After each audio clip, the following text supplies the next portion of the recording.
Hi friends, welcome to Sindhuja Vaishu kitchen. இன்றைக்கி நம்ம பார்க்க போகிறது டேஸ்ட்டாக தக்காளி சட்னி எப்படி செய்கிறதுன்னு பார்த்துடலாங்க. மிக்ஸி ஜார் எடுத்துக்கோங்க. 4 தக்காளியை கட் பண்ணி சேர்த்துக்கலாங்க. இது கூடவே 5-6 பல்லு பூண்டு சேர்த்துக்கலாம்.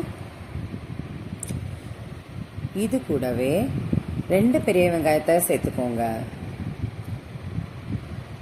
இது கூடவே ஒரு 10 வரமிளகாயை சேர்த்துக்கலாங்க.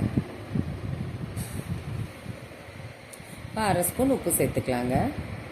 இப்போ தண்ணி ஊற்றாமல் நல்லா நைஸாக அரைச்சிட்டு வந்துடுங்க. பாருங்கள், இதை போல் அரைச்சி வச்சுக்கோங்க. இப்போ பேனை வச்சுக்கோங்க. 1 கரண்டி எண்ணெய் சேர்த்துக்கலாங்க.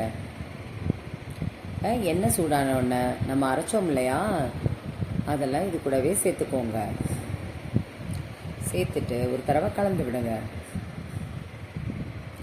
இது செய்கிறது கூட ரொம்ப சுலபமாக செய்யலாங்க. இது அவ்வளோ டேஸ்ட்டாக இருக்குங்க. இப்போ ஒரு 10 நிமிஷம் மூடி போட்டு வச்சிடலாங்க. 10 நிமிஷம் கழித்து எடுத்து பார்த்தீங்கன்னா இந்த அளவில் அவ்வளோ சூப்பராக நல்லா திக்னஸாக வரணுங்க. பாருங்களேன், எண்ணெய் பிரிஞ்சு அவ்வளோ சூப்பராக ரெடி ஆகிடுச்சு. இதை போல் ஒரு தடவை செஞ்சு பாருங்கள். தக்காளி சட்னி அவ்வளோ டேஸ்ட்டாக இருக்குங்க. இப்போ ஸ்டவ்வை ஆஃப் பண்ணிவிட்டு ஒரு பவுலுக்கு மாற்றிக்கலாங்க. இதுக்கு ஒரு தாளிப்பு ரெடி பண்ணி சேர்த்துக்கலாம். கடுகு, உளுந்து, கருவேப்பிலை சேர்த்து ஒரு வரமிளகாய் சேர்த்துக்கோங்க. தாளிப்பு ரெடி ஆகிடுச்சுங்க. இதில் சேர்த்துக்கலாங்க. இட்லி, தோசைக்கெலாம் வச்சு சாப்பிட்டீங்கன்னா சான்ஸே இல்லைங்க. இதை போல் நீங்களும் ட்ரை பண்ணி பாருங்கள். உங்களுக்கு இந்த வீடியோ பிடிச்சிருந்துச்சுன்னா சப்ஸ்கிரைப் பண்ணுங்கள். பக்கத்தில் உள்ள பெல் பட்டனை கிளிக் பண்ணுங்கள். Okay, thanks.